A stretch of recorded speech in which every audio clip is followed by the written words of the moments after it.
Welcome to யாவரும் கேளீர். நான் உங்க பத்ரி பேசுறேன். நெட்ஃபிளிக்ஸ் எப்பொழுதுமே அந்த இயர் ஆரம்பிக்கும் பொழுது எந்தெந்த படத்தெல்லாம் அக்யூர் பண்ணியிருக்கோம், அதாவது டிஜிட்டல் ரைட்ஸ், அதாவது போஸ்ட் தியேட்டரிக்கல், தியேட்டர்ல ரிலீஸ் ஆன பிறகு எந்தெந்த படத்தெல்லாம் வாங்கியிருக்கோம் அப்படின்னு ஒரு லிஸ்ட் கொடுத்தாங்க. ஸோ அதுல வந்து தக் லைஃப் படத்தை பத்தின அறிவிப்பு நேற்று வந்தது. ஏற்கனவே நம்ம சொல்லியிருந்தோம், நெட்ஃபிளிக்ஸ் வந்து அக்வயர் பண்ணியிருக்காங்க. இதுவரை இல்லாத பிரைஸ், அதாவது 149 கோடி ரூபாய்க்கு, இதுதான் ஹையஸ்ட் இதுவரை வந்த படங்கள்லயே. ஸோ அதே மாதிரி மற்ற படங்களையும் அவங்க வாங்கியிருக்காங்க. அந்த அறிவிப்பெல்லாம் நேற்றுக்கு வந்து பொங்கல், மாட்டு பொங்கல், அந்த அந்த ரேஞ்சு நல்ல நாட்கள் இருக்கிறதுனால அது சம்பந்தமான அறிவிப்புகள் வந்தது.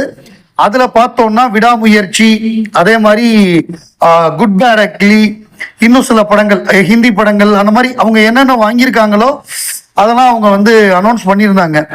காந்தா அப்படின்னு சொல்லிட்டு இவருடைய படம், நம்ம துல்கர் சல்மானோட படம், தக் லைஃப், குட் பேட் அக்லி, விடாமுயற்சி, இந்த மாதிரி ஒரு 7-8 படங்களை வந்து அவங்க அக்வயர் பண்ணியிருந்தாங்க. Netflix has announced its Tamil cinema lineup for 2025 that will make their exclusive debut on the streaming platform after the theatrical release.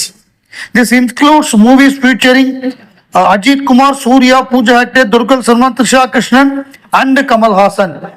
So இதுதான் அந்த அறிவிப்பு. இதில் நம்ம முக்கியமாக கவனிக்க வேண்டியது என்னன்னா, இதை நான் இது போட்ட உடனே சில நண்பர்கள் கேட்டாங்க, ஏன் தியேட்டரில் வரலையான்னு.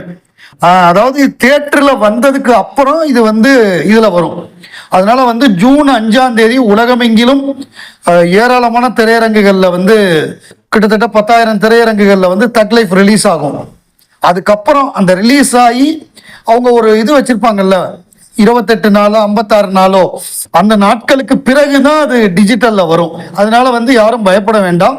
இது வந்து நெட்ஃபிளிக்ஸ் அவங்களோட அனௌன்ஸ்மெண்ட் அப்படிதான் கொடுப்பாங்க. போஸ்ட் தியேட்டருக்கு ரிலீஸ்னு போட்டிருப்பாங்க, அந்த வார்த்தையை நீங்க கவனிச்சிருக்க மாட்டீங்க. ஸோ அதுதான் நிலவரம். அதே மாதிரி தக் லைஃப் மற்ற வியாபாரங்கள், இது எப்படி டிஜிட்டல் 150 கோடிக்கு போய் ரெக்கார்ட் பண்ணிச்சோ, அதே மாதிரி தெலுங்கு டிஸ்ட்ரிபியூஷன் ரைட்ஸு, அதே மாதிரி Karnataka distribution rights, Overseas distribution rights, இதெல்லாம் மிகப்பெரிய லெவலுக்கு இதுவரை தமிழ் சினிமா எந்த படத்துக்கும் இல்லாத அளவுக்கு போயிருக்கு. ஸோ இதுதான் மிகப்பெரிய ரெக்கார்டாக இருக்கும் அப்படிங்கிறது தான் எல்லாருடைய எதிர்பார்ப்பு. உலகநாயகன் கமல்ஹாசன் அவர்களுடைய சினிமாட்டிக் ஜேர்னி வந்து ஒரு புத்தகமா வெளிவந்தது. கமல்ஹாசன் சினிமாட்டிக் ஜேர்னி அப்படின்னு வந்து மாபெரும் இயக்குனர், தேசிய விருது பெற்ற இயக்குனர் ஹரிஹரன், மலையாள இயக்குனர், 7வது மனிதன்லாம் தமிழ்ல எடுத்தவர், அவர் வந்து அந்த புத்தகத்தை எழுதியிருந்தார். முக்கியமான படங்களை மட்டும் எடுத்து அதை வந்து ஒரு என்ன சொல்றது, ஒரு புத்தகமா வெளியிட்டாரு. அது நம்ம எல்லாம் அதை பார்த்துருப்போம், நிறைய அது சம்பந்தமான வீடியோ எல்லாம் போட்டிருக்கேன். இப்போ அது சம்பந்தமா ஒரு விழா நடக்குது. அதாவது சண்டே ஜனவரி 19, 2025 6:15 7:15 வரைய சர் முத்தா concert hall, lady Andal school premises, Harrington road, Chennai. இந்த லேடி ஆண்டாள் ஸ்கூல்ங்கிறது ஃபேமஸ். அங்கே இங்கே நிறைய நிகழ்ச்சியெல்லாம் நடக்கும். அதில் director Hariharan, actor Nasser, actress Abhirami, அதாவது விருமாண்டியில் நடித்த அபிராமி, இவங்கெல்லாம் கலந்துக்கிறாங்க. இது வந்து எப்படின்னா, அந்த literature festival light for life அப்படின்னு சொல்லிட்டு 2025 ஹிந்து நடத்துறது. இதில் இதுக்கு முந்தின செஷன் எப்படி பண்ணுறாங்கன்னா, நம்ம பரத்வாஜ் ரங்கன் அவர் வந்து மணிரத்னம், சுஜாதா பிளஸ் இவர் நம்ம ராஜீவ் மேனன் அவங்களுடைய கொலாபரேஷனை பத்தி ஒரு இது இருக்கு. இன்னும் 2-3 செஷன் இருக்கு. அது மத்தியானத்துல ஈவினிங் 6:15 7 வரைய கமல்ஹாசன் சினிமாட்டிக் ஜேர்னி வந்து நாசர், டைரக்டர் ஹரிஹரன், நம்ம அபிராமி 3 பேரும் இதை பத்தி பேசுறாங்க. இந்த ஜெயிலர் 2 ப்ரோமோ ரிலீஸ் ஆச்சு. ஜெயிலர் 2 ப்ரோமோவை பொறுத்தவரைய எதுவுமே புதுசா இல்லை. பார்ட் 2ங்கிறதுனால அப்படியே திருப்பி அதே மாதிரி 2 பேரும் உட்காந்து பேசுறதா இருக்கட்டும்.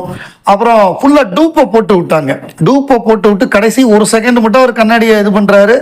அதே தான் இந்த குறி வச்சா இரவு இதுல கண்ணாடியை தூக்கி பண்ணுவாரு. அதே மாதிரிதான் இருந்தது. பார்ட் 1 வந்து அது ரொம்ப சுமாரான படம். அது அந்த வசூல் அது வந்து ரைட்டு, அவங்க சொன்னதை நம்ம ஒத்துக்க தான் வேணும். அவங்க சொன்னதுதான். ரஜினிகாந்துக்கே பார்ட் 1 பெரிய நம்பிக்கை இல்லை. அது ஜெயிலருக்கு அப்புறமாக நெல்சனுக்கு பட வாய்ப்புகளே வரல. அப்பவே நம்ம புரிஞ்சுக்கலாம், இது வந்து ஒரு பெரிய ஹிட்டா இருந்தா எத்தனை ஹீரோஸ் வந்து கேட்டிருப்பாங்க, எங்களுக்கு ஒரு படம் பண்ணுங்க, உனக்கு ஒரு படம் பண்ணுங்கன்னு. ஒருவேளை அதாவது நிஜமாவே இது டிசர்விங் ஹிட்டா இருந்தா, சில சமயம் விபத்துகள்ல கூட படம் ஓடும். யாருமே வரலையே, நெல்சனை வந்து யாருமே அணுகலையே. நெல்சன் அதுக்கப்புறம் ஒரு சொந்த படம் எடுத்து அந்த படம் பிளடி பேக்கர்னு ஒரு படம் எடுத்து அந்த படம் மிகப்பெரிய தோல்வி படம் அமைஞ்சு திருப்பி நஷ்ட ஈடா 10 கோடி ரூபாய் திருப்பி கொடுத்துருக்காரு தீபாவளிக்கு ரிலீஸ் ஆன பிளடி பேக்கருக்கு. அப்படிதான் இருக்கு. பிளஸ் அந்த ஆம்ஸ்ட்ராங் வழக்கில் வேற அவருடைய பெயர் அடிபட்டது. அப்புறம் அதுக்கு எங்களுக்கு சம்மந்தம் இல்லைன்னு அவங்க அறிக்கை கொடுத்தாங்க.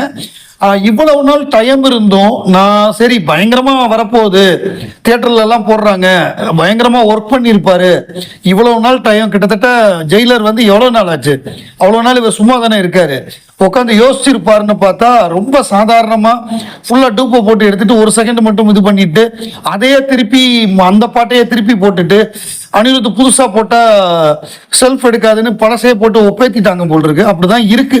இது வந்து ஒரு ஒப்பேத்தின மாதிரி தான் இருக்கு. ஒரு என்ன சொல்றது, ஒரு இப்ப விக்ரம் வந்தப்ப வந்த ஒரு அந்த ஃபர்ஸ்ட் ப்ரோமோ ட்ரெய்லர் மாதிரியோ தக் லைஃப் மாதிரியோ இல்ல.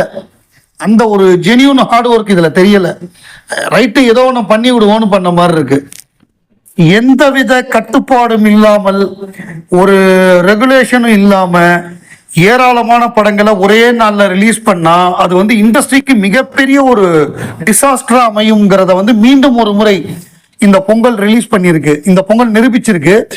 ஒரே நாள்ல 7 படம் வரலனா கூட 10, 12, 14 இந்த 3 நாட்கள்ல இவங்க 5 படம் ரிலீஸ் பண்ணியிருக்காங்க. இதுல வந்து கேம் சேஞ்சர் படம் வந்து 112 கோடி தான் நெட்டு கலெக்ட் ஆயிருக்கு 6 நாள்ல.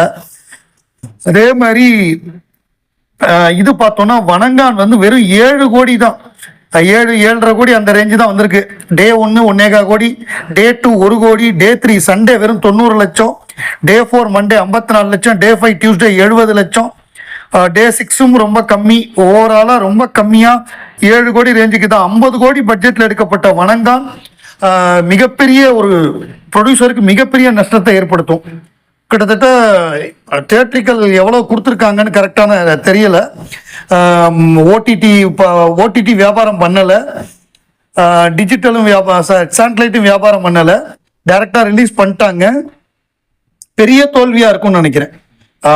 சுரேஷ் காமாட்சி பாவம் மாநாடுக்கு அப்புறம் இந்த படத்தை எடுத்தார். 50 கோடி பட்ஜெட்டு, தியேட்ரிக்கல் ஷேர் வந்து இந்த படம் வேர்ல்டு வைடு 10 கோடி வந்தால் பெரிய விஷயம், அவ்வளோதான், அதுக்கு மேலே வராது. ஸோ அதே மாதிரி தான் எல்லா படங்களும் இருக்கு. பட் 12 வருஷத்துக்கு முன்னாடி வந்த மதகஜ ராஜா 18 கோடி கலெக்ட் பண்ணியிருக்கு 3 நாள்ல. 4 நாள்ல 18 கோடி கலெக்ட் பண்ணியிருக்கு, மிகப்பெரிய விஷயம். அது வந்து ப்ராஃபிட் ஜோன்ல இருக்கு, அது நல்லா போகும் அந்த படம்.